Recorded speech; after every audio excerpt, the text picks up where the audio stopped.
Hi, hello. Welcome to another episode of Isaiah's Newsstand. It's your host, Isaiah Edwards. The date is June the 12th, 2023. Hopefully, this episode finds you well, in good spirits, and high hopes. As for me, I'm doing pretty good on this Monday. Monday evening. Yes, that is the time and the place for me. That is the atmosphere. Um, Overall, pretty good day. No complaints.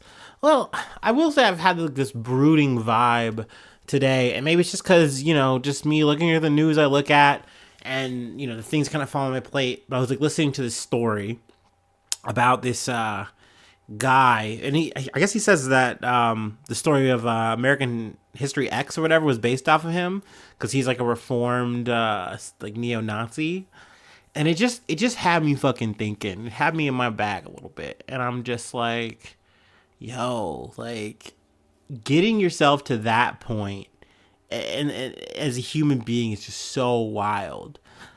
How you can just get yourself to hate that much. I know I'm kind of starting off the podcast very heavy here. I know the vibes. It's like, why are you fucking it up? I thought you were good. I am good, but this is just things on my mind, and this is the block part, I guess. I don't fucking know, but man, I mean, obviously, like at least this was good to hear a reformed person's story of it. That doesn't involve getting curbed. Neat, awesome. But it just has me thinking just like how constant that is. And there might be some news that we wind up covering this week that maybe get into some details and guts on that. Why it's a little bit relevant, at least in the news sense this week. But it's just a constant life thing. Like living as a black person, you think about that shit a lot. And then just some other shit. It's just also fuck transphobes. Like I remember when that was such a small part of the conversation at large, and it just feels like lately there's like this new wave of just like gay trans panic, like people just freaking out. Like I've covered some of it, yeah, on this podcast, but just day in day out hearing these little stories online, seeing these people go absolutely insane, talking like, oh, you're a groomer if you do this or that, and it's like, bro, you're literally just talking about people existing. Like you're a groomer for just having an identity change. Like it just doesn't make sense. It's wild as fuck to me. So yeah, fuck white supremacists, fuck transphobes. Food corner is light. I have my little Mexican rice and beef bowl. I will say a little bit of beverage talk. I learned as of recently, because I'm dumb, whatever, I don't know. But I've been having this issue because like I have a coffee, I have a creamer, and when I was going to mix it, I'd mix it up, I taste it, I'm like, okay, yeah, good coffee, we did it, all right, and then I'd sit it down, and then I'd notice how it was like the cream was like separating, and I'm like, what is happening? Like, and I was immediately thinking like, oh, is this creamer bad? Like this must be bad creamer. And so I looked it up, and apparently they gave me the yada yada yada of like why it's curdling. And essentially, once I hear curdle, I'm immediately turned off because essentially you're just like saying, oh, like it's bad then. And it's like, oh, yada yada yada. There's the acidity of your coffee, it makes it do it more or whatever. And I'm just like, this is turning me off. So anyway, short story long, I feel like I'm in my black coffee era unless I'm like ordering from a coffee place. Like, I don't know. I tried it the other day. I've done black coffee before. It always just feels like I'm trying hard when I drink it. Like I'm forcing myself to like it. But I added a little bit more sugar to kind of compensate. And that kind of helped, kind of made it go down a little bit better. But yeah, I'm kind of bummed because, yes, I'm a creamer guy. I'm a creamer boy. Sorry, I'm not sorry, but it sucks that I'm buying all this creamer and literally it'll sit for like what, like a week and a half, and then it's over. It's over for it. Like, man, fuck. What's a guy to do in this economy? All right, I've done enough whining and moaning. I'm gonna take my classico break, and then we can get into some real news. Not that white supremacists and transphobes are not news, because they are trying hard, but news of the day, news of the cycle as of this episode, as I see fit.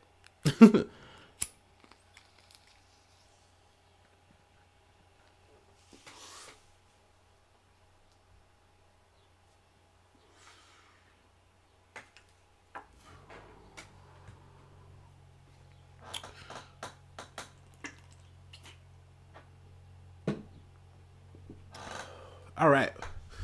All right, Maine. From USA Today. Excuse me. 13 shot, stabbed, hit by vehicles at Syracuse, New York block party, authorities say. At least 13 people were injured at a large pop-up block party in Syracuse, New York, early Sunday. Officers responded to a call of shots fired just after midnight and found a crowd of hundreds of people. People have been shot, stabbed, or struck by vehicles fleeing the scene.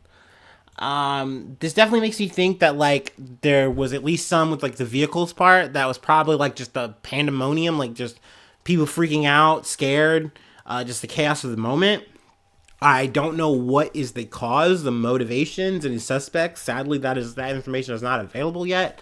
Hopefully, though, they can track down that because just this much chaos and damage is just like it's crazy, it's scary. But I will say that the silver lining, I don't believe that there was any loss of life, so that's good. Everyone is expected to survive, but let's see. The 13 known victims included 3 males and 10 females, ranging between the ages of 17 and 25, and they are all expected to survive. So, like I said, that's the good news of this. But I do love that they go out of the way in the article to kind of say that, like, oh, this event was like promoted on social media, but they didn't have a permit. Like, no fucking dip. They didn't have a fucking permit. Essentially, it was like kind of a mix of high school kids who were graduated high school, college kids coming back home. So just like a bunch of people just hanging out, partying, fucking summer vibes type shit. Another thing that was interesting to note is that there's like gun detection software that exists that can notice how many shots like have been fired in an area. I was like, God damn, that's pretty fucking neat. I guess neat, but I mean, also crazy to think about the situations that have to transpire that makes this technology like necessary, because we're not going to change the way we are, and so therefore we have to have this technology. It's crazy, the wonders that we will make. But yeah, I mean, hopefully there's some more news that comes out of this. I would like to maybe get a period on this sentence, but definitely good to know that despite all the craziness, there's no loss of life. I'm always happy to cover a story where nobody dies, everybody lives. Those are dope. Those are dubs. We are now treating those as dubs. All right, let's go ahead and move along. From the Associated Press, one dead after tour boat capsizes in Erie Canal water tunnel cave in Lockport, New York. So double dose of New York stories today. I don't know how you guys feel about caves. How you guys, gals, MBs. Me, I'm not a big cave guy. I think I've been in a cave once. We have like a cave area in this tri-state area where I live. As a kid, I think we did like a field trip or something there. It was neat, but I realized it was dark. It was damp. The idea of bats were not too enticing, even though I didn't really have my negative vibes on bats until later on in life. That's a whole other story. But overall, bats are okay. I just, I don't want to deal with a bat. I don't want to tussle with a bat again, okay? So yeah, I'm not a cave guy is what I'm trying to get at here. So the idea of a cave tour, while it could be neat, once I saw the picture I put up in the thumbnail, I wish it was a higher res, but it was just so narrow, and you're in this little flat boat. I'm like, no shot. You're not getting me on that boat. People are probably paying for that. No, thank you. But let's get into the story. One person was killed and multiple people were sent to local hospitals after a boat capsized Monday during a tour of an underground cavern system built to carry water from the Erie Canal beneath the western New York city of Lockport. So yeah, I mean, it sounds neat, but I would not want to get caught in this situation. I guess like it became unbalanced and then capsized, and there was 29 people on board this flat bottom boat. And people were able to, some people were able to get themselves to safety. Rescue crews did have to, I think, burrow into the cave a bit to like make a hole to get in to help people, but they were able to get everybody out. The water was like really cold, given that it was like cave water, I guess. I don't know. But actually, let me not talk like I'm some fucking scientist, like, oh, all cave water is cold. And some fucking scientist is going to listen like, Isaiah, no. So, but this water was really, really cold. And so people, were getting wrapped up, sent to the hospital, get treated, checked up. But yeah, there was one person who died. But I think everyone else, non-life-threatening injuries. So that's good. Once again, I mean, not the greatest, obviously, given the circumstances. But yeah, I mean, what can you do? You got to live life. If you want to go into a cave and do that, I don't want to, yuck your yum. Let me not be that guy. But yeah, you're not catching me in a cave. You're not catching me on a cruise. You can count on that. And if you do catch me in a cave, that's probably a problem. That's a cry for help. I should not be in a cave. Like, no, I'm not meant for that. I'm not that guy, pal. All right, let's go ahead and move along from boat to bus. The Associated Press: driver charged after bus carrying wedding guests in Australia rolls over, killing 10 and injuring 25. So this is some sad news. It's definitely no good. It's not good. But the driver of a bus was charged Monday after the vehicle carrying wedding guests rolled over a foggy night in Australia's wine country, killing 10 people and injuring 25 in the nation's most deadly road accident in 30 years. Brett Button has been in custody since the accident Sunday and will appear in court on Tuesday on multiple charges of dangerous and negligent driving, a police statement said. So I mean, that's more or less the crux of it. They do talk about how the conditions were really bad. It was very foggy. They obviously talk about just how sad this event is. These people literally met up at this winery, this whole wedding, was like taking place or whatever, and now there's just tragedy. There's literally loss of life. So, super, super fucking sad. I will say, I don't know if it's just because of my American perspective or what have you, but I was surprised that they like immediately like arrested this person, and this person's immediately going through the system. I'm curious to see how that's going to go, given that there were natural elements at play. So I mean, I imagine there's going to be some investigating. They even say they're going to look at the science, look at everything, and take that in consideration, I guess, into this trial coming up for Mr. Button. So yeah, I mean, obviously, I do get the understanding of if the conditions were so bad and you couldn't operate, then hey, pull it over, something. I know those are obviously situations that cost money, and you're liable on that end, but better that than loss of life. Yeah, I don't know. I guess my knee-jerk reaction was surprised that they just immediately, arrested this guy, and he's immediately going through it.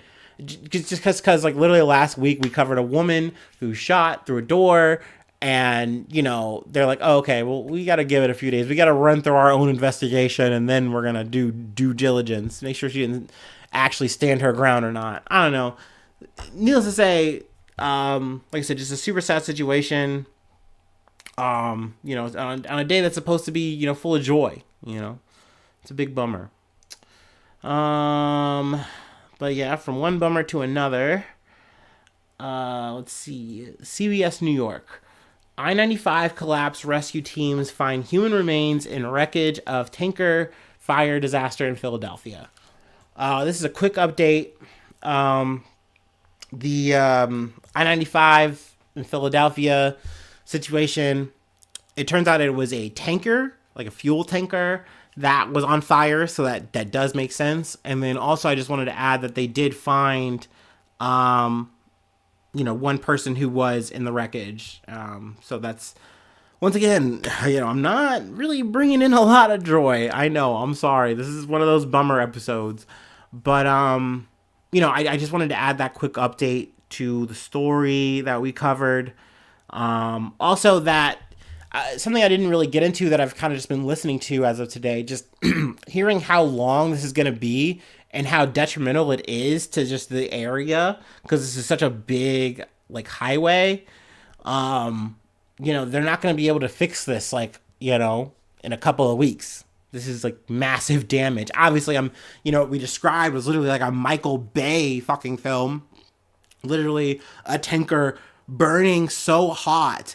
It like, I don't even want to say it melted, but it just burnt through the road itself and collapsed. So yeah, just really crazy story. It's sad that there was an actual loss of life. That was something I just kind of wanted to report and add on. But yeah, let's see. We have one more story to cover here before I let you go. It is lighter, no death. But that being said, we're going to get into some, issues, some gripes I have, but things that I'm going to give some credit for, I guess you could say. Credit to a CEO, which I feel weird about, but, we got to give credit where you can in these situations,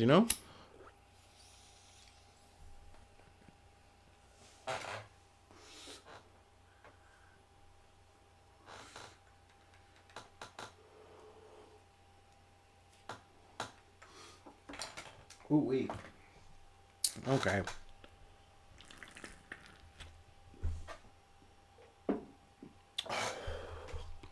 Okay, for real. From WSB TV, Lululemon CEO defends firing two Gwinnett store employees who called police about thieves. So, this is another crime story, actually, which is part of the reason this is kind of like a delayed story. I feel like this is some shit I picked up last week and was like, oh, am I going to cover it? Am I not? And then I just kind of looked and I was like, no, I do have time today. Let's just go ahead and make it a 5-stack and talk about it. But the CEO of Lululemon has responded to criticism after his decision to fire two employees from a Peachtree Corners location who called the police mid-robbery. We have a zero tolerance policy that we train our educators on engaging during a theft. And this is CEO Calvin McDonald. They're trained to step back, let the theft occur, know that there's technology and there's cameras, and we're working with law enforcement. Now, Rachel Rogers, who is one of the employees who was fired, captured the frightening moments on cell phone video last month when three brazen robbers walked into her store and began stealing thousands of dollars worth of clothing from the store at the Forum Shops and Peachtree Corners. Now, I believe it's alleged that this is like a little bit of like a gang, which is not an uncommon fucking thing. I hate that this is something that they are narrating now at a national level. Like, it's super seedy, super well organized, crime syndicate level fucking shit. Like, let me get anecdotal here. I have a pretty good retail background. That's pretty much how I cut my teeth growing up, from like 18 to about 25 or so. I'm losing track of the years. But I was a little mall rat. I became a little retail worker. I did love working at the mall. I did love doing retail.